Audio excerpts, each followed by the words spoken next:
All right, guys, welcome back to the Pursuit of Progress podcast, where our mission is simple, helping you guys improve, grow, and just become your best version every single day. As always, I'm Adam here with my co host, Ben. And today we're actually going to be diving into one of our favorite topics, creating powerful habits through the principles outlined in James Clear's best selling book, Atomic Habits. That is right. Welcome back, everyone. This is one of my favorite books of all time. I've read it multiple times, and the reason it's so important is because if you've ever struggled to form good habits, or if you felt frustrated because you just can't stick with positive changes, this episode and this book is for you. James Clear shows us how tiny incremental changes, so small they almost seem insignificant, compound over time, creating massive, lasting transformations.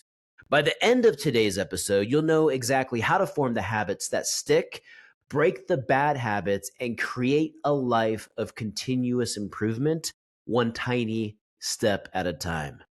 Wow. You said that about as clear as James Clear. James Clear. That's right. I haven't read One of this my book in favorite a books, while. and I've read it multiple times. And this is one of those. And have you subscribed to his newsletter? I don't know if I actually have.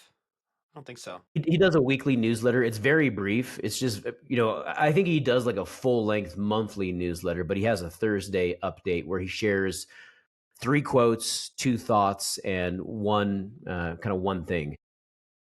A lot of just great information in that. And so if you haven't signed up for that, you can do that right on his website. I'll have to check that out. So what are atomic habits, Ben? Well, atomic habits, the term atomic habits comes from the idea that habits, just like atoms, are small yet incredibly powerful building blocks of our lives. James Clear emphasizes that tiny changes consistently repeated lead to profound outcomes. Habits compound over time, just like investing money. Small daily actions can eventually lead to extraordinary results. For instance, just reading 10 pages a day equals over 3,600 pages a year, and that's easily 10 to 12 books and enough to radically shift your knowledge and your mindset.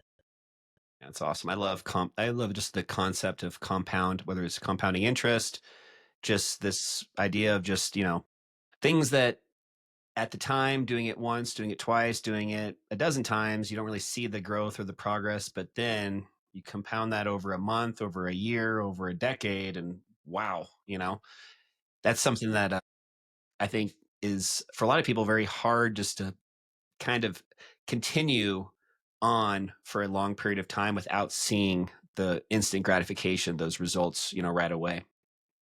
And that's exactly why it is so important to have a vision for your life in every area, for your health, going to the gym, your running, your personal finance, your career. Because when you have a vision, number one, it's long term.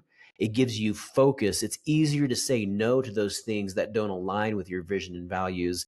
And it allows you to stay focused on what is important. But number two, it's having that long term perspective.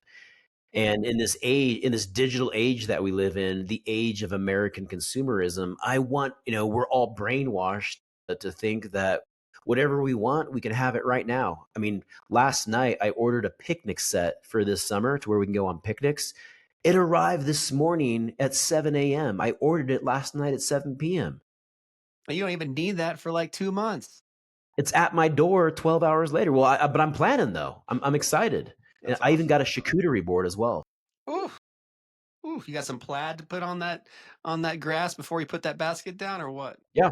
It came with a blanket too. It was like Ooh. $50, 4 plates, 4 wine glasses, silverware, charcuterie, blanket, and a backpack to keep things cool. So yeah, very, very excited. And a happy girlfriend. And a happy kid. It's just going to be fun to go down to Washington Park or maybe up to Vail and do some fun picnics. Yeah, that's cool.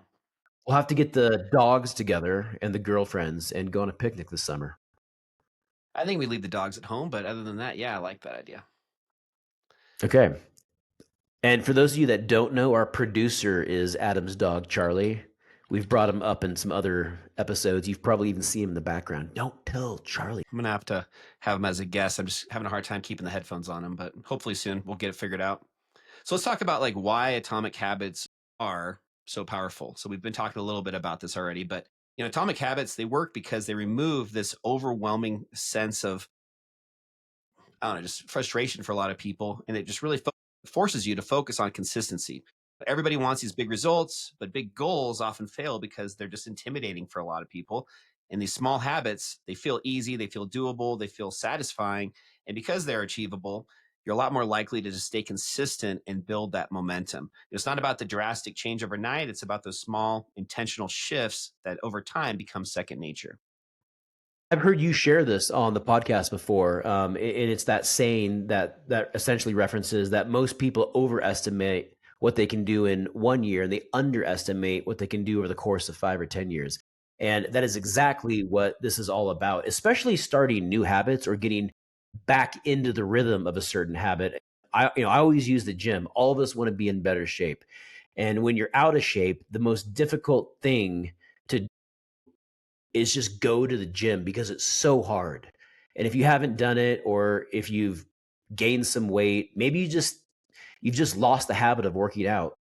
Getting in shape is so difficult, isn't it? When you're out of shape, or me running. I just really got serious about my running again this year. And because I hadn't been extremely intentional about my running, really getting in shape, when you're out of shape doing something, it's not fun. It's painful. It hurts. It's not enjoyable. And so what I will normally do, for example, when I started going to the gym again, this is before you and I started lifting together, but after my divorce in 2018, I hadn't built out that habit yet of going to the gym. So all of this, the reason that most people fail when they go back to the gym is because they're mixing consistency and intensity together. And when you Mhm. do both of those at the same time, a lot of times it's just too overwhelming. So what I learned with the help of this book is focus on the consistency first. So just get to the gym every day. And there were days where I would just drive to the gym, I would walk in, and I would just stretch for 5 minutes or 10 minutes and then leave. I was less concerned about what I was doing when I got there and more concerned about building out the habit and the pattern of going to the gym. And so I would maybe stretch for a week. And then the next week, week two, I'd stretch and then I would do one exercise. And then the following week, I'd do two exercises. And then I would slowly build out the intensity after I had built out the consistency. Let me share one more example really quick. My daughter has gotten into, and I've shared this before, I've referenced her, but she's, got into competitive running in high school. And she had a tremendous cross country season. She was fourth in the league. She was first team all conference as a freshman. So she's competing against other girls that are much older than her. She's on the varsity team, and we're in Jefferson County, so there's a lot of really big schools and a lot of other big teams in our division. But the reason she was able to have success is because in 8th grade, she wanted to start running. So we just had her run a mile a day, and we just did that for a year.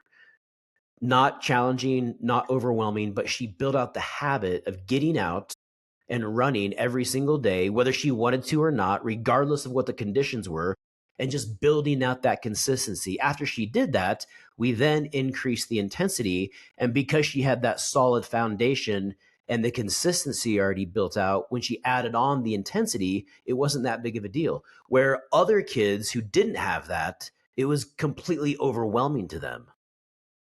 Burnout. That just has Yeah. burnout written all over it. Yeah, if you've never run 6 miles and all of a sudden you're trying to run 6 miles, it's mentally it is so overwhelming. The This is always kind of like my joke to her, like the easiest way to make 6 miles feel like not a big deal, and this is true by the way, the biggest way to make running 6 miles not a big deal is start by running 8 miles. Start running 8 miles every day, and then 6 miles will not feel like a big deal.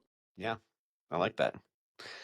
I'm gonna start at forward. I'm gonna start with half a mile to make the quarter mile not seem as bad. I need to running is a good one for that. Yeah, just get out the door and you don't even have to run. Just go for a walk initially and then do like a walk jog, maybe put the vest on and slowly build it out. Even if it takes months to actually go for a consecutive run where you're not jogging, like, just walk every day for 3 weeks and then do a walk jog and then do a jog, walk, jog, and then do a jog, and then take a little break, and then do a jog, and then transition into a sustained run. Walk, jog, walk. I like those terms. Are Well, you let's talk. walk jogging or are you jog walking? I'm a chumbawamba. That's So right. let's talk about some key strategies and some actionable steps here when it comes to these atomic habits. So I'll start by just talking a little bit more about kind of, we've already been just kind of going down a little bit already on this, but just the 2 minute rule is what I like to refer it as. And I know you're using like a 5 or 10 minute at the gym, but basically just starting any new habit by doing it just for 2 minutes a day. And another great one outside of physical fitness is also reading. And a good one for this is just to start off. I know a lot of people that are, we're both in our 40s, and a few years ago is when I kind of picked reading back up, and I went probably, a solid decade without really probably finishing a single book. I mean, it was pretty bad. I'll be honest with you guys.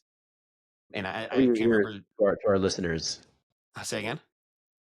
I was just telling our listeners to cover their ears because you were making a confession there. But I'm the same way. I mean, I had never really read at all until probably Uh, 5 years ago. I don't want to butcher the statistic. There's some crazy stat. It's like 90% of people never read a complete book start to finish Yeah, after high school. Like, it's something nuts.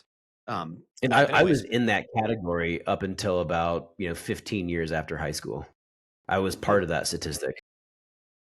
And So it's with a reading, mindset shift. I was so excited to never have to read again or study or do any type of homework because I had put this negative perception and this negative connotation on studying, not realizing how critically important and essential it is for self-development. And once I realized that, and then learning to study and learn the way we all learn in different ways, and so learning to learn how me personally like to learn, like learning how I learn, it was a game changer because we're all taught to learn a certain way. Our standard education system teaches us to, this is how you learn, and this is the things that you have to do in your homework. I hated that. for reading, I was just going to say I do a 10 page. I started off just doing 10 pages a day.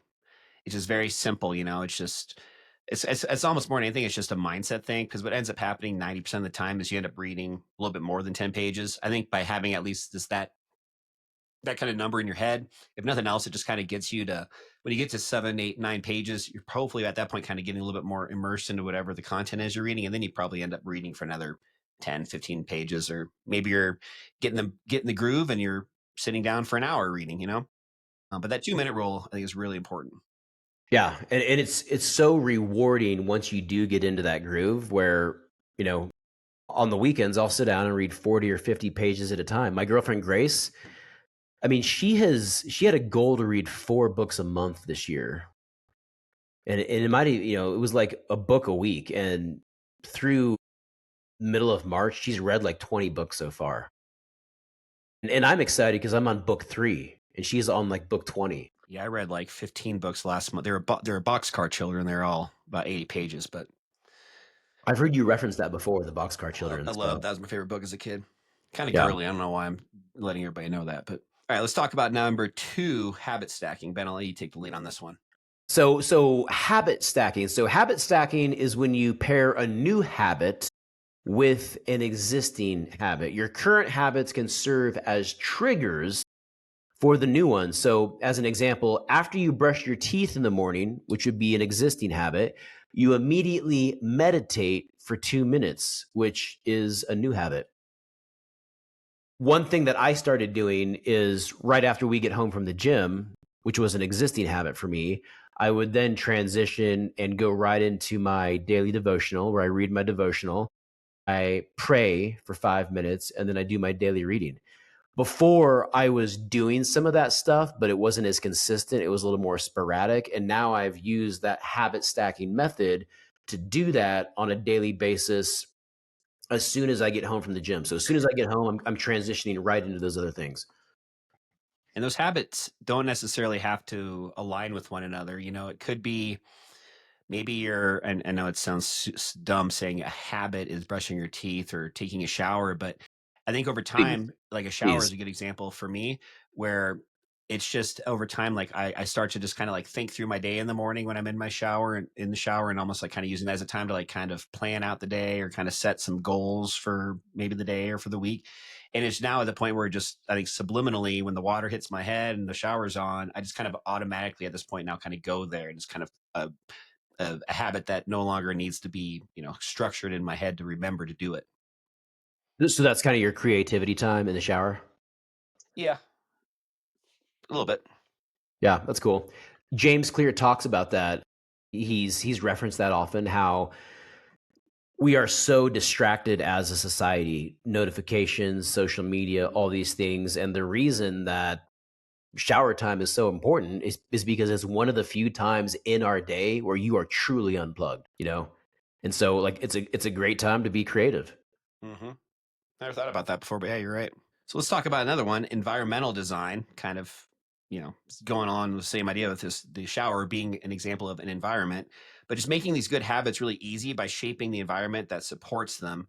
You know, one way I like to do this is just preparing the night before with, so we both, Ben and I both go to the gym pretty early in the morning. It's no matter what time of year, it's usually very dark by the time we're getting up and heading out the door to go to the gym. So I put out my clothes that I'm wearing that, to the gym that day. I've got my pre-workout already kind of on the kitchen counter ready to go. Just some of these little things like that can really help just again by creating that environment around you. Another one is too is just Ben's talking about just the distractions.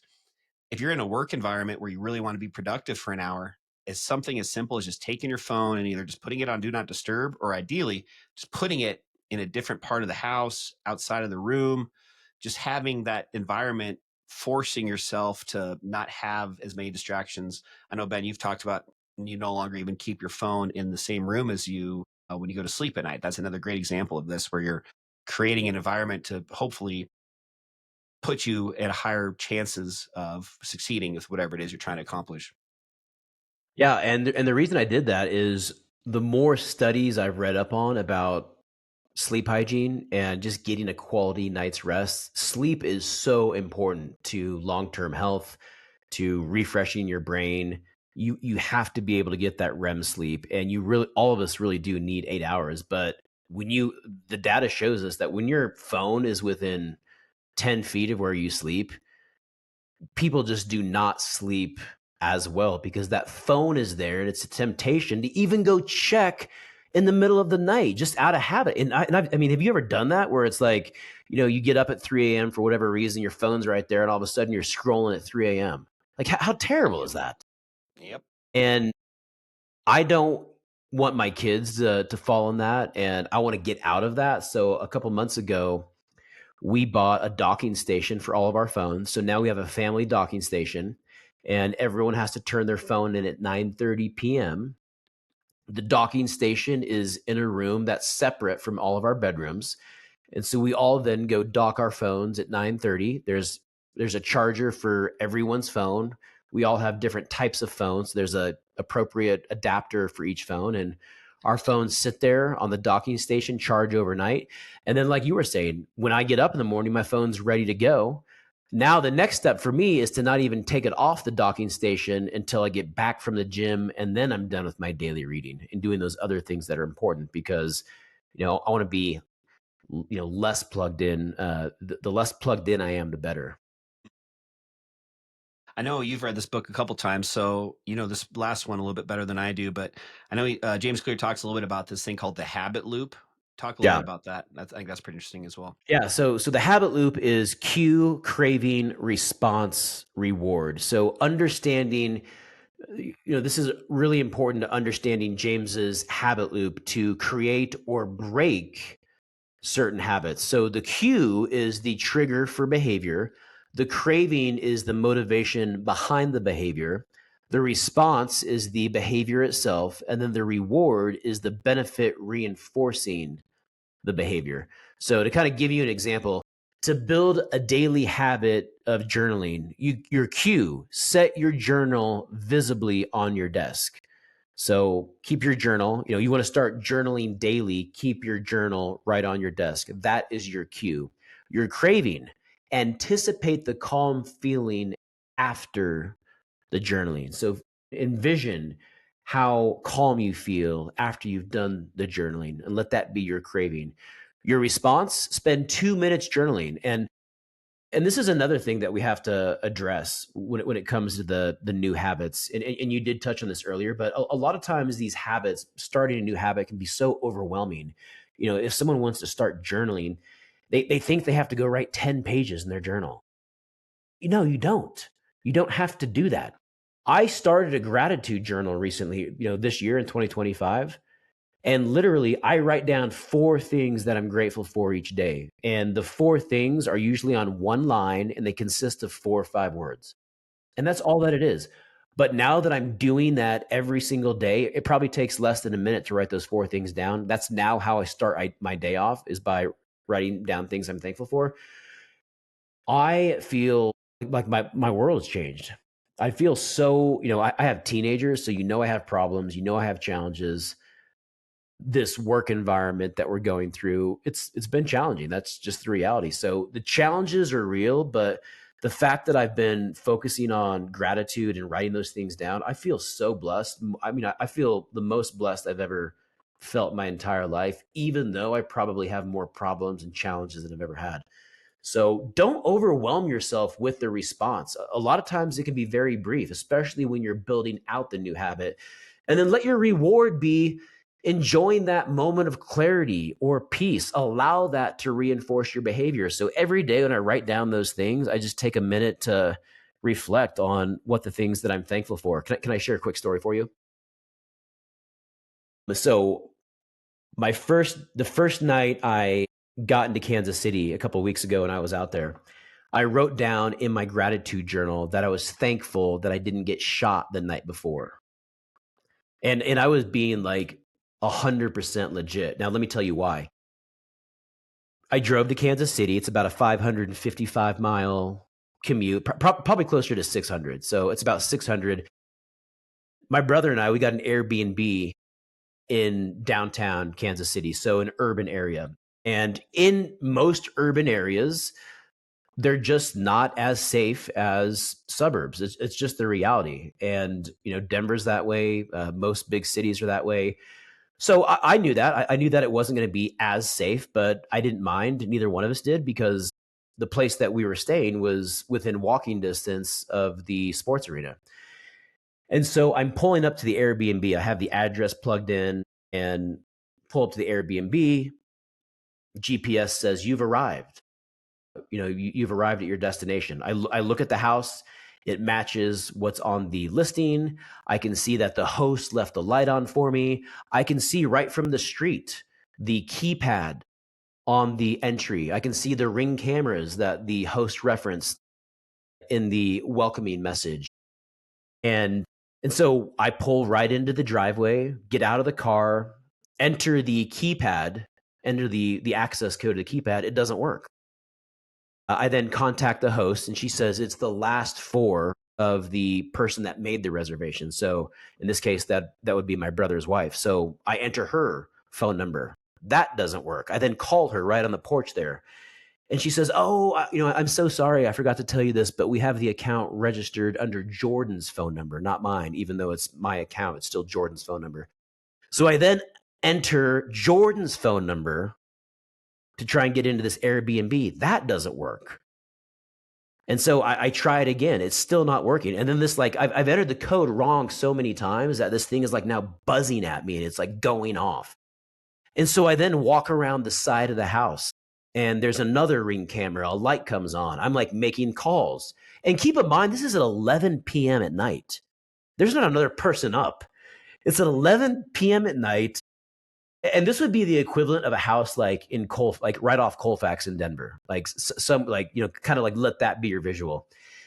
And so I'm like banging on the door, trying to open the door, banging on I've entered the key. I'm making a lot of noise. I'm making phone calls from the porch. Dude, I'm at the wrong damn house.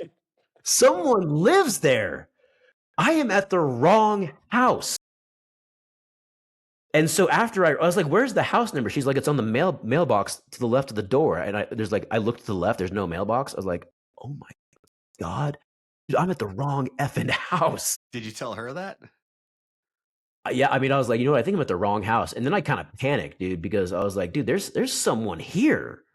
Like, there's someone inside sleeping, and I'm like trying to get in. And like, what are they thinking? They Yeah. think, they're thinking I'm some crazy strung out person, like trying to break into their house. And so when I wrote that down the next morning, I'm so glad I didn't get shot the night before. Like, I truly meant that. I'm glad you didn't too, man. That's pretty bad, buddy. That's a Isn't good that story. terrible? That's funny. Well, let's go ahead and move on to our sponsor of the week. So this episode is brought to you by Roadrunner Property Care in Tucson, Arizona. Your property, their priority. If you're a Tucson property owner looking to make life easier, Roadrunner handles it all. Maintenance, security, guest management, you name it. Visit roadrunnerpropertycare.com to get started today. Again, that's Roadrunner Property Care. Love our sponsor. That is just sorry, guys. That was I think that might have been a couple of his recent guests at Roadrunner Property Care. That was amazing. Anyways, thank you so much to all of our sponsors, but especially Roadrunner Property Care. All Thank you right, so guys. So much. let's And move. Adam sells Denver. Thank you. Yeah, thank you. So let's move on to just some real life application. Just kind of quickly share. Each of us will share a quick little kind of personal experience. So for me, just applying this 2 minute rule. So we talked about just starting with a small but consistent habit. This is something that a long time ago, but you know, hard to just beat push-ups, as far as just a functional exercise that, really works your body pretty well from, your core, your arms, your chest, it does a pretty good job, well-rounded exercise.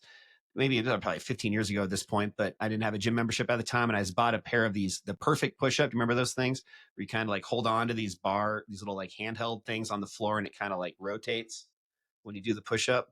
So I bought a pair of those and, just started off with just doing it for 2 minutes a day. Or I think I actually had a number of push-ups that I had, start off with 20. And with push-ups, the reason I wanted to bring this one up is it is amazing how quickly you improve or you increase. 20 push-ups the first day seems very challenging. All of a sudden, by 1 week into it, you're able to double that. It's amazing how, again, not being intense, the intensity is not a priority at this point. It's just the consistency. Once you have that consistency established over a period of time, then you can start trickling in the intensity occasionally and kind of have best of both worlds. But just that example of, starting off just doing 2 minutes a day, maybe after a week, you bump it up to 4 minutes, just having this progression over time and just really seeing how much improvement you can make on that and just how effortlessly it becomes once you really do get into that routine. It's the human body is so remarkable, isn't it? Yeah. Push-ups and pull-ups, I think, are two that are just like amazing. Like pull-ups, even more so. People can do one pull-up literally and keep doing it on a daily basis. After a week, you can do like 10. Yeah, just start with one. Do one for 2 days, and then do two, and then do three. And you get it's just the human body, the ability to if you're consistent when it comes to exercise, and this is probably true for anything, when you are consistent, you can achieve remarkable results in a very short period of time with consistency.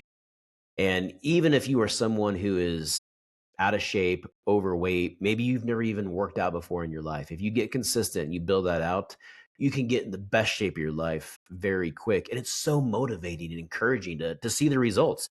Can't do one push up on day one. By day 10, you're doing 10. Let I, me I, I take it one step further. And what I love to do, I use habit trackers to just kind of track my progress. So when I run with a watch that is it's a Garmin watch, so it's specific to fitness and running. It tracks all of my stats, so my heart rate, my max VO2, the amount of steps that I've taken. It also tracks my mileage, my pace per mile, and then it downloads all of that data to my Garmin app. So it's kind of like this running journal, and it also keeps track of your streak too, how many days you've run in a row. And so knowing that I have this long streak, it's motivating because I don't want to break that streak. I also do the same thing with going to the gym and those other handful of priorities that I have every day that are important that we talked about last week. Working out, my daily devotional, my reading, all of those things I keep track of every day. And it's part of my daily journal that I bought, the gratitude journal that I was describing earlier. There's also a habit tracker in there. So Learning to take it one step further and track the data and just develop the trends. This is something that James Clear has said too in his book, Atomic Habits, that we get so focused on results and where we're at right now and the results that we want to achieve right now. But what he says in this book is that trajectory is by far way more important than actual results. You could have someone that is achieving more results or better results, but if your trajectory is going up, like that is what's most important. What trajectory are you on? And you develop that with your habits, with your consistency, and then learning how to build out the intensity from there. Yeah, we've had a lot of our episodes bring up the concept of KPIs or key performance indicators, measurables. It is so difficult to really track this kind of stuff if you guys don't have some way to have a measurement tied to whatever it is you're trying to accomplish. So again, like with push-ups, whether it be a number of push-ups or amount of time that you're spending doing the push-ups, with work-related tasks, get through a certain portion of the project. I don't know, just whatever it is, just try and think of a measurable, because if you don't measure it, you can't manage it. And it's, just looking at yourself in the mirror every day is a good example. You're not going to see any difference today from tomorrow. But if you, instead you're maybe, looking at the scale on your weight or something else that's measurable, then you can actually start to see that progress. And that's what's going to keep you going. That's what's going to help with the motivation side of this. Yeah. Now, let's talk about some of the common pitfalls and how to avoid them. So, what are some of the common pitfalls? Well, being too ambitious early on. You really do want to start small. If you try and take on the world from day one, you're going to fail because you're not ready to do that. You have to build out the habits. You have to learn how to become that person that can take on the world. So start small. Don't attempt big leaps right away because this often leads to quitting and to burnout. When you go to the gym and you're out of shape and you work out for 2 hours after not having worked out for 2 years, dude, you're going to be so sore. You're not even going to be able to walk the next day. You're going to be so discouraged, and the reinforcement is going to leave, and the taste in your mouth is going to be terrible. You're not going to want to go back to the gym. So that's why you start small. Don't start too big. Inconsistency. One of the most important things is being consistent. So you want to aim for consistency over intensity. What I was talking about earlier with my example, just going to the gym, just get in the habit of driving into the gym, checking in, walking through the doors, and then going to stretch for 5 or 10 minutes. That was me building out the consistency. A tiny habit done daily is more powerful than a big effort done sporadically. Remember that. Ignoring your environment. Change your environment to align with your desired habits. Make good habits obvious and bad habits harder to do. You want to start eating healthier? Get rid of the junk food. You want to stop drinking alcohol? Get rid of the alcohol. You have to change your environment. You want to develop healthier relationships? Step up and improve your friend group. Change your environment. Of that. Yeah, I think that's a really, really big one. And it's hard to do. All right, guys, so let's just kind of recap everything we talked about today. So we've explored James Clear's powerful concept of atomic habits and how these tiny shifts can really produce significant changes over time. So again, remember, start these habits small. That 2-minute rule is a good one to kind of keep in mind. Stack these habits on top of existing ones, and just make sure, again, you design your environment for success. Ben, I think you can kind of close us out on this one too, but what's like a good challenge maybe for our audience for the week? Yeah, we challenged the audience last week and let's challenge them again this week. So for this week, pick one habit you've been struggling with. And what I always say is, we all have that one habit that we're trying to quit, that one habit that we know we shouldn't be doing. Could be alcohol, could be a marijuana gummy, could be ignoring change, not doing the priorities, not doing the things that are important. Figure out what that habit is for you and apply the 2-minute rule. Apply the 2-minute rule, habit stack, or change your environment and commit to doing it daily for 1 week. So this is a 1 week challenge and see what the results were.